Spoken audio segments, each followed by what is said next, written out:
Damaged Defenders by Sherza. Chapter 47. Frigga and Farbati. The last 2 days had been tense, to put it mildly. Frigga, Sif, and the three had been escorted to their accommodations by 6 very grumpy-looking Jotuns. It turned out that the southwest caves were at the end of a long, clearly carved tunnel. It wasn't until they actually got there that Frigga recognized where they were, though not because she'd been here in the past, merely because she'd heard about this place from her parents as a child. Bylesthere had sent him and his people up in a complex of caves that had been heavily used many millennia ago, back when the Jotuns had been friendlier and welcomed trade, and thus had need of some place where their trade partners wouldn't freeze to death. They had dug a series of caves close to what humans would term a geothermal vent, resulting in rooms with temperatures closer to those found in other realms. The rest of the area around those caves had swiftly become a thriving marketplace, and had been so for millennia before the Jotuns had gotten aggressive and insular. After that, the area had fallen into disuse. But it was still here, and the vent was still active. The cave rooms were clearly disused, but that had hardly been surprising.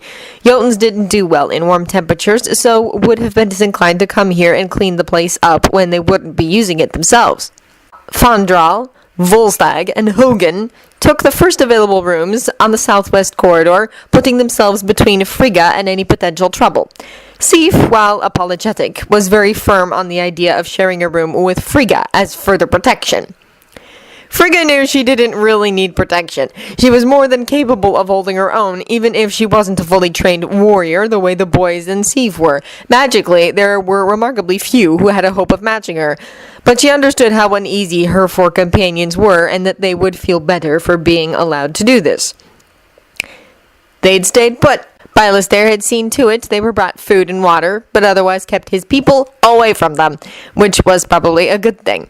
Most of them seemed very disgruntled. Not that Frigga blamed them one bit. Still, somehow or other, they managed to make it the 2 days it took Farbati and Helblindi to arrive. This was going to be tricky, to say the least. Farbati had legitimate reasons to declare war on a number of fronts. Frigga wouldn't even blame her if she did, despite not wanting such a thing to come to pass. If she'd been in Farbati's place, she would have raised about 100 different kinds of help. When the summons came, Frigga made a fast decision. She knew that Sif, while she had recently become somewhat more sympathetic to Loki, had a rather fraught history with him. Hogan, from what she knew, had never really trusted him. Fandral, while fairly neutral to Loki, was an incurable flirt, and Frigga was unwilling to risk that in such a fraught situation. Volstagg, on the other hand, had been somewhat willing to give Loki the benefit of the doubt on many occasions. Better, he was a parent himself, and would understand most of the issues at hand regarding Loki for both Farbati and Frigga. Volstagg, you will accompany me, Frigga commanded. The rest of you remain here, and for the Norn's sake, cause no trouble. They hadn't thus far, but Frigga had been right there the whole time. There was no telling what they might be inclined to do with her out of sight. Volstagg got to his feet, and the 2 of them followed the guards out and back towards the meal hall they'd been in the first day. They were met by upwards of 20 Jotun warriors in a protective semicircle just behind Bylesthere and the 2 new arrivals. The 3 of them standing together were interesting. At first glance, to others, one Jotun looked much like the next. But after 2 days of being in their company and exposed to several Jotuns in halfway peaceable conditions, Frigga was beginning to be able to tell one from another by means other than their markings. The differences were subtle and difficult to perceive, but they were there. Or at least they were subtle in most cases. It turned out the differences were a bit more marked with the royal family. Farbati, while every bit as tall as every other Jotun in the room, was visibly narrower through the shoulders and leaner, their features smoother and more refined than most. Were Farbati Loki's height, and Loki in his Jotun body, Frigga was willing to bet they'd be virtually indistinguishable. Laufey, Frigga knew, had been of more normal bulk and rough features. Small wonder most folks from other realms referred to Farbati as the Jotun Queen, despite Jotuns not having separate sexes like that. Bilaster and Helblindi seemed to have split the difference as regarded their parents' physical differences, with Bilaster leaning more towards Farbati, in that they were a bit on the lean side, with the more regular facial features, and Helblindi more towards Laufey, with only high cheekbones and a slightly narrow face, as a nod to Farbati. "It would seem," Farbati growled, their tone more than a little displeased, "that we have much to discuss, Frigga. And then you will take me to see my child." Frigga decided to keep her mouth shut, for the moment, on how that might not be the best idea.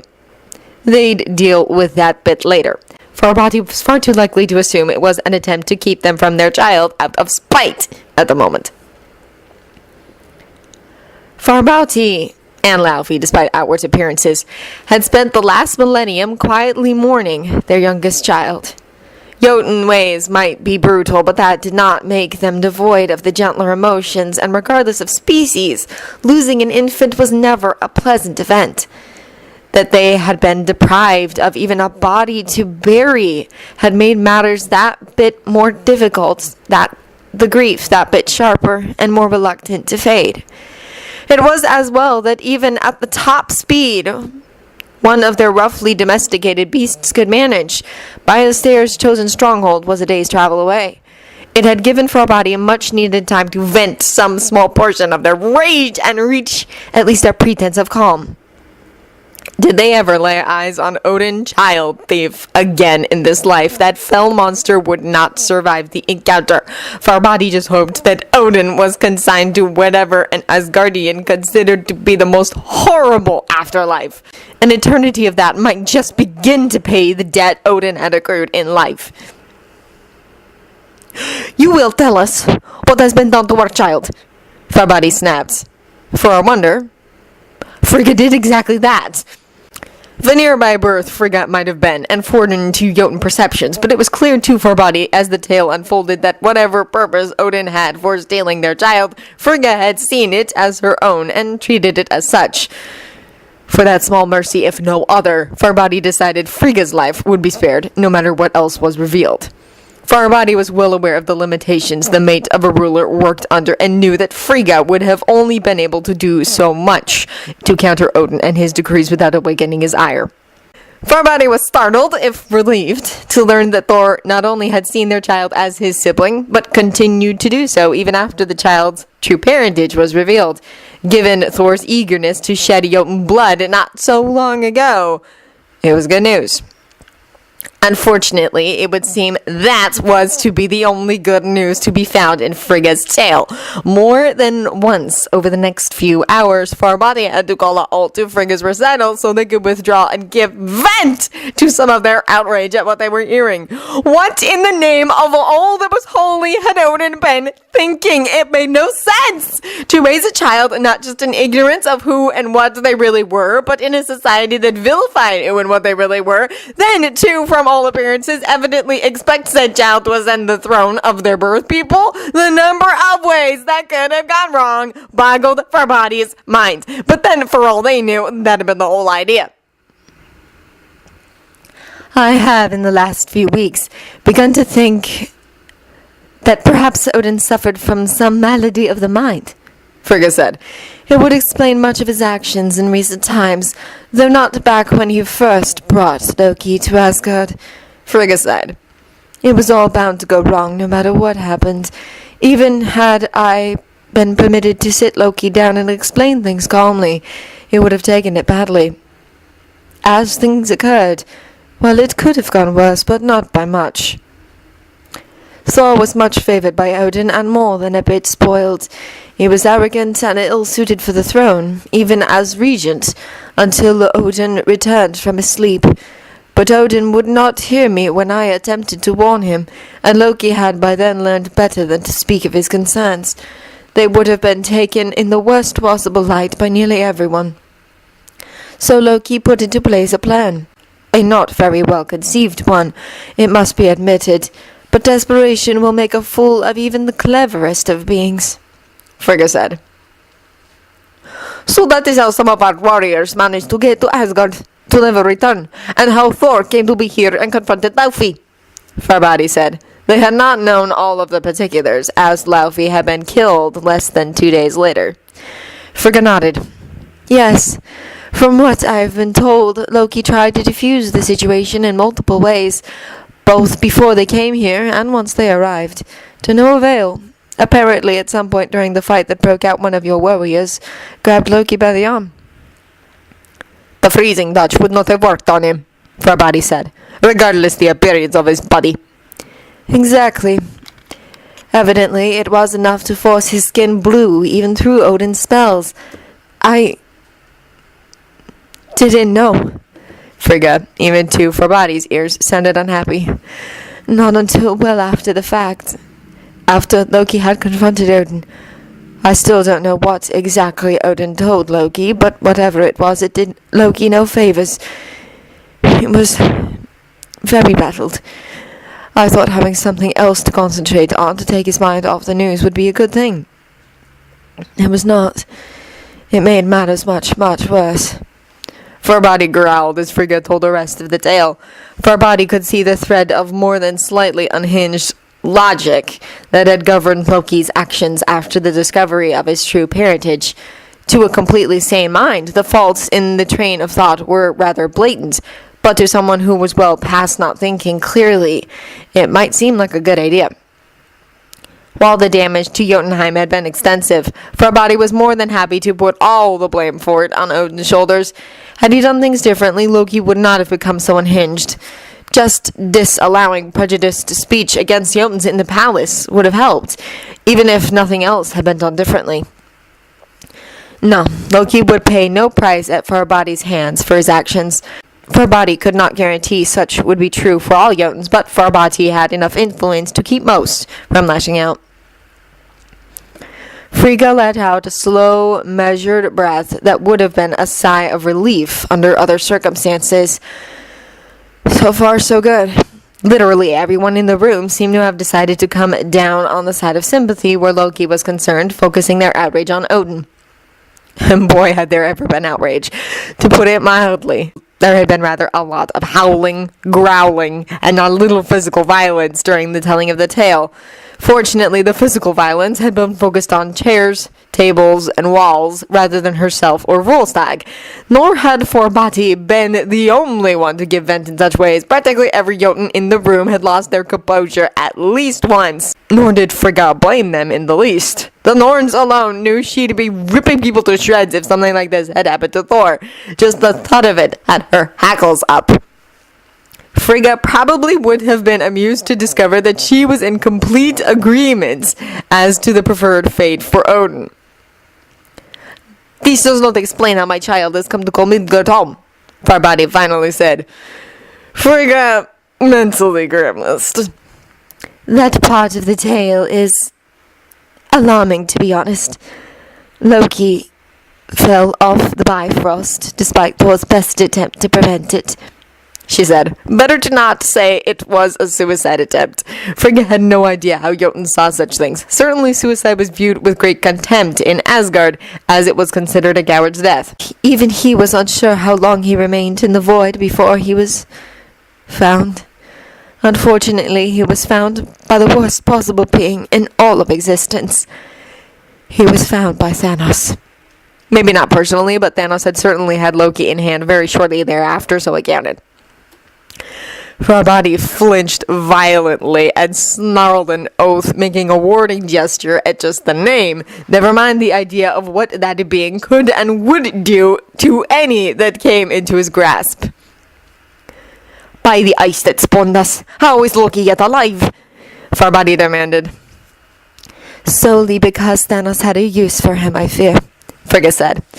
For once he had broken Loki and forced him to his will by nefarious means.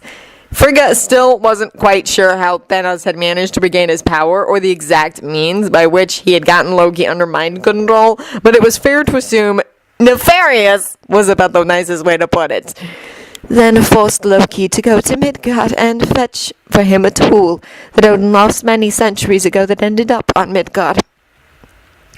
A tool that would permit Thanos to reach Midgard with little effort, and from thence loose his army upon all the 9 realms. That got a grim-sounding curse out of Farbati.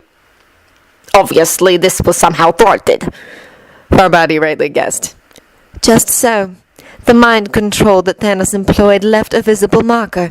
It turned the victim's eyes a pale blue and made them glow. Thor noticed the change. Loki's eyes have always been green. And combined with aberrant behavior on Loki's part, the idea of him not attacking Midgard of his own free will was brought forth. Shortly after that, it was discovered to be truth, and a way to free Loki found. At that point, Loki joined forces with Thor and some Midgardian defenders to turn back the attempted invasion. That got a surprised and pleased sounding rumble. Midgardian has defenders now, does it? Capable of matching those of the other realms? Farbati wanted to know. Yes, Frigga said. quite a number so capable. It would seem that Midgard is nearly ready to take its place in the realms.